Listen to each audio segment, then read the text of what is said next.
Okay, I'm ready. The diamond pose. Sit with knees and feet together. Lengthen the spine by pressing the top of the head up to the ceiling, separating your vertebrae. Keep that engagement. Relax everything else from your scalp, forehead, shoulders, so on, all the way down to your toenails. Most especially, relax your face and your breath. Then from here, you have two options. Enter into tabletop,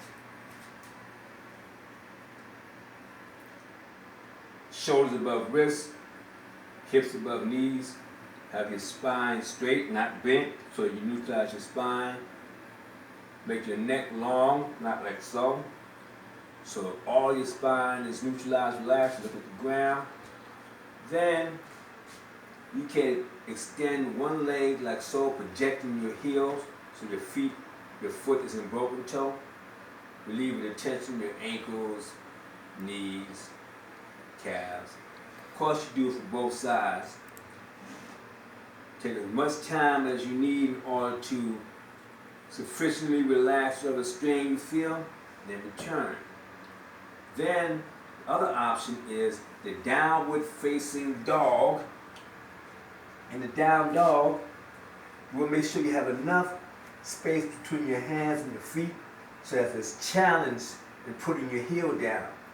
If it's too easy, then you're cheating yourself. So you make sure you have enough space between your hands and your feet so that you really work to press your heels down. You can open your hamstrings of initially pressing one heel down, raising the other foot up, like so. Exhale, then inhale, press the other one down. I like to raise up on my fingers like so, because it's like making myself higher so I can get my heel down easier. My hand is flat, I can get it down, but it's a little hard, so I get up on my fingers, give myself a little more height to press down the opposite foot.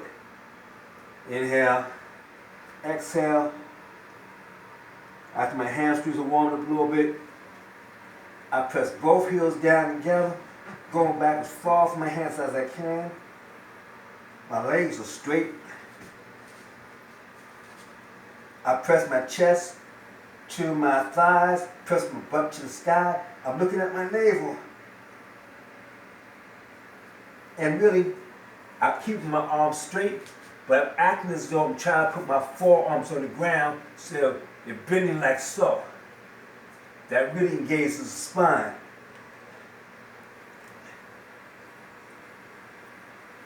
Then I look up, drop to my knees, separate my feet, sit down into the hero's pose. Just as with the diamond, you lengthen your spine by pressing the top of your head up to the ceiling. Relax everything.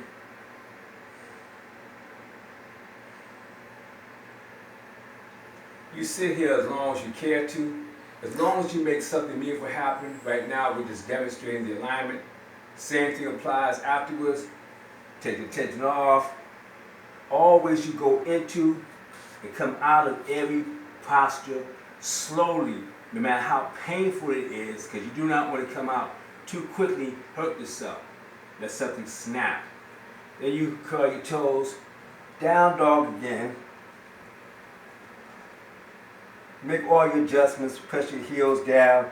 You may not need to bicycle your feet this time because your legs are already awakened.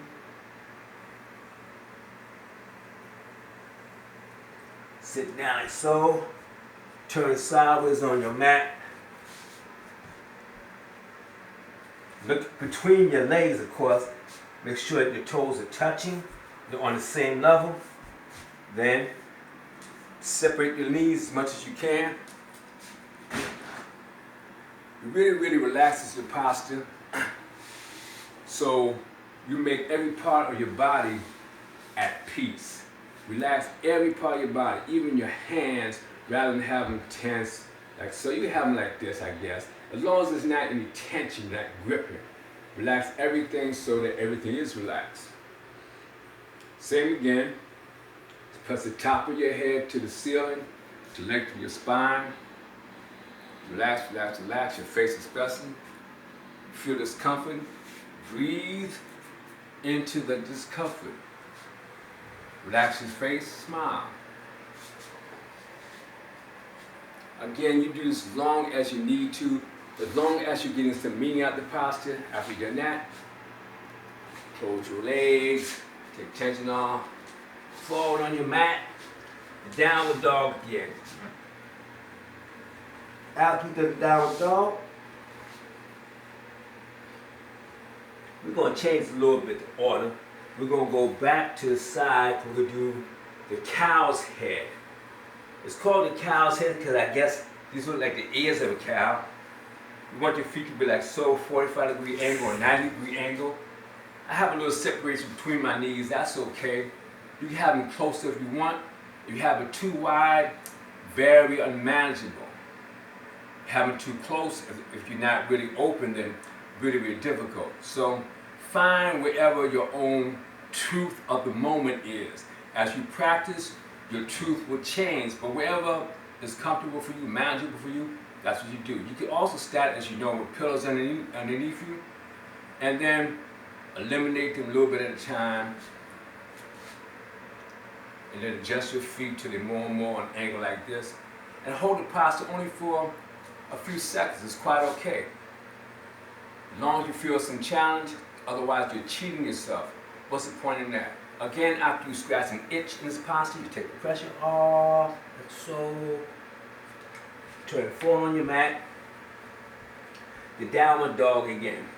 Now the downward dog, of course, is a posture in itself, but I find it to be really effective as transitioning and relieving neutralizing posture in between seated poses, because it reverses pretty much everything that you might engage in seated posture. Okay. Then we would do the squat. Like so.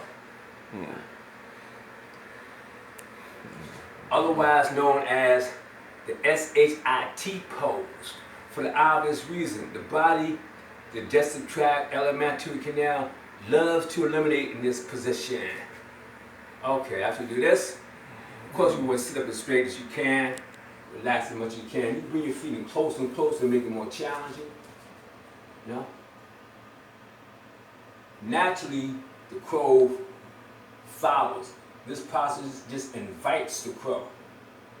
I notice I have, as I said earlier, my triceps on the back of my shins when I begin.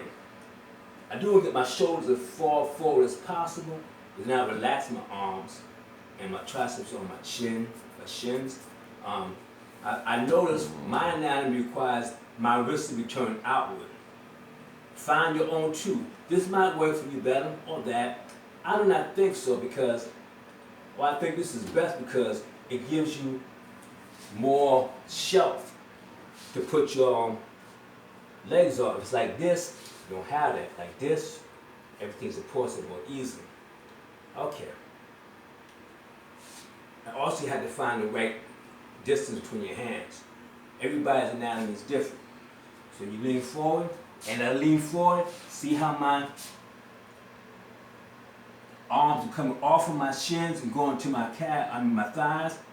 I lean forward and raise my feet up. So, up and up and up. I kind of relax my arms so I'm not using strength to hold them, hold myself up. And I open my thighs more and more and more on. Let them slip down, down, down. It feels really good. It's an interesting opening. Very comfortable. Very gratifying opening. Opening my hips like so. This is really nice. Oh, it's really nice. Okay. Then it come down. Turn forward on my mat. Enter into the scribe's pose.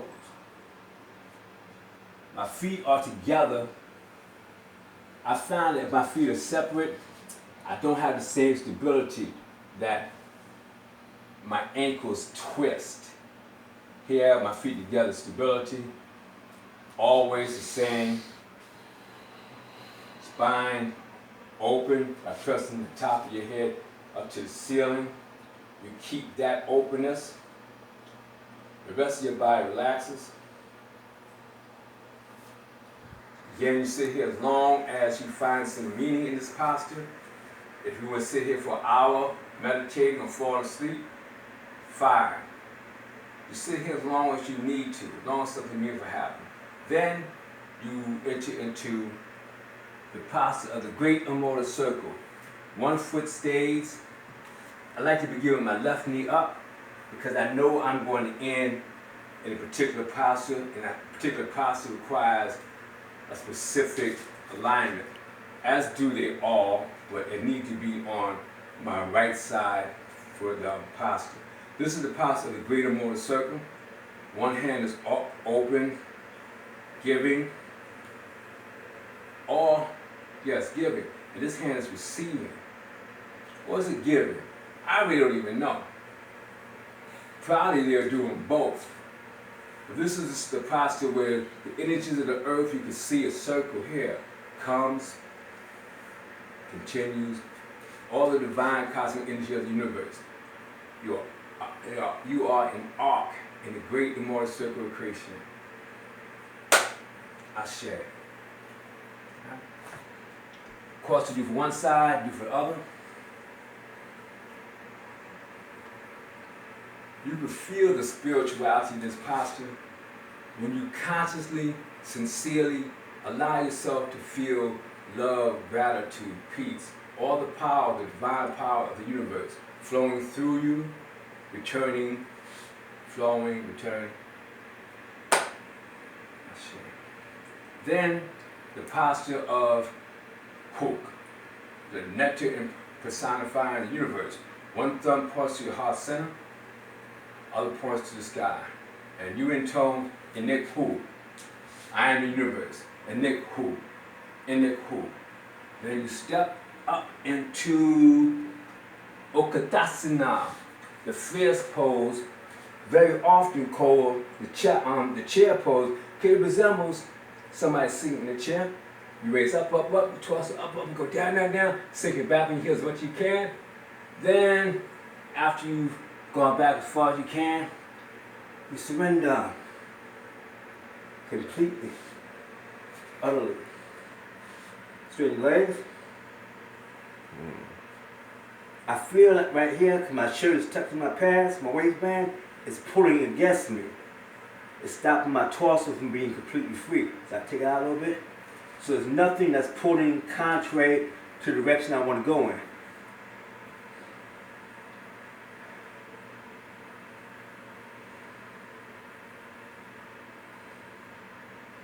After this pose, and you take all the time in the universe that you need to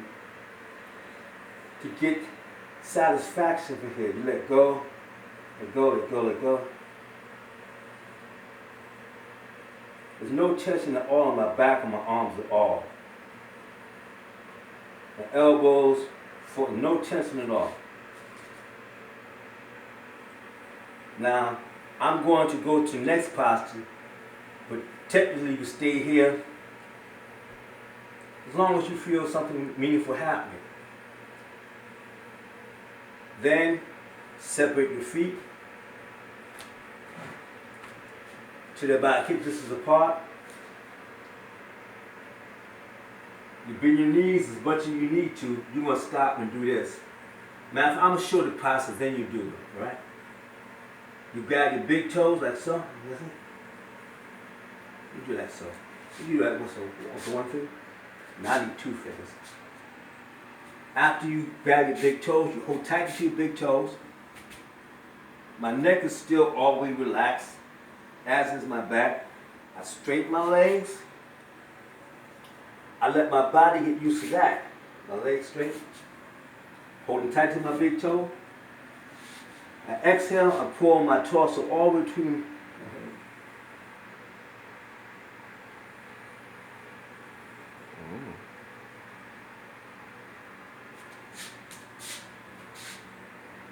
Then I relax, even bend my knees a little bit to take off that tension. If you want, you can even surrender again.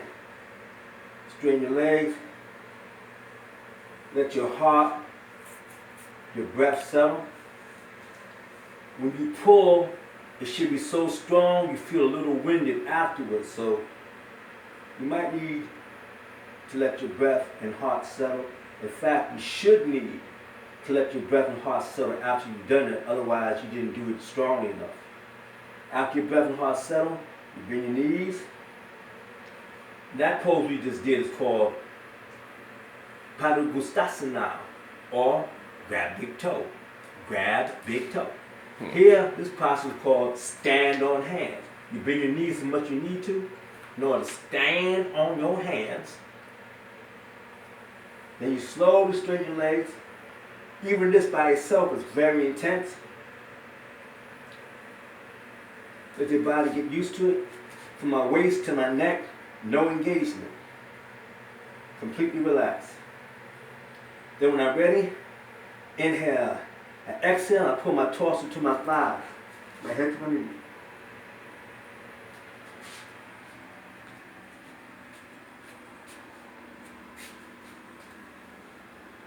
Very intense. Ooh, too weak. I relax. Bend my knees. Take my hands from under my feet. Now I did that a little quickly, meaning just to demonstrate what the alignment is. You hold it longer, as long as you hold it as strong as you can. Otherwise, you're cheating yourself. What's the point in that? After you relax, you bend, straighten your legs, bring your feet together. Again. Relax for a moment. Now you're going to do Uttanasana, or just standing forward bend. This is also called the intense pose, mind you. Because it's very, very intense. Your feet are close together, legs are straight. You can grab your ankles, calves, whatever you need to. I like to just put my hands behind me. And your purpose is to touch your head, or your nose, your chin, or your chest to your legs. Right?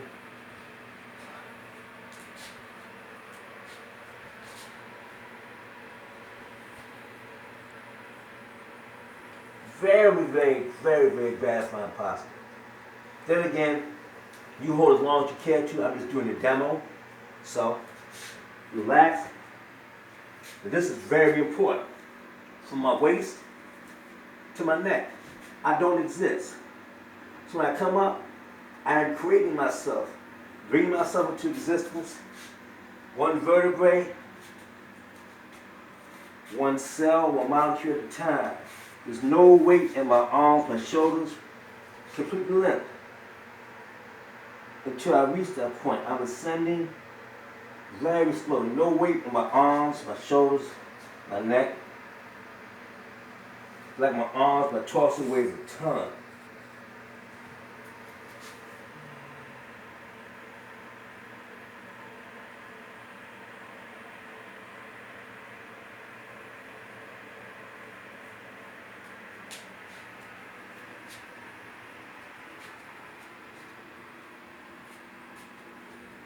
I'm noticing as I stand, I straighten my legs as I go. When I first come up, my knees were bent slightly. And I straighten them as I go. I bend my knees slightly, take tension off my lower back. But when I have a back sprain, so as a rule, you should always have your knees slightly bent whenever you're engaging or disengaging your lower back. Okay, so we're going to stop right there. You're going to do the postures that you didn't do. And then I think we call that a day. Mm-hmm.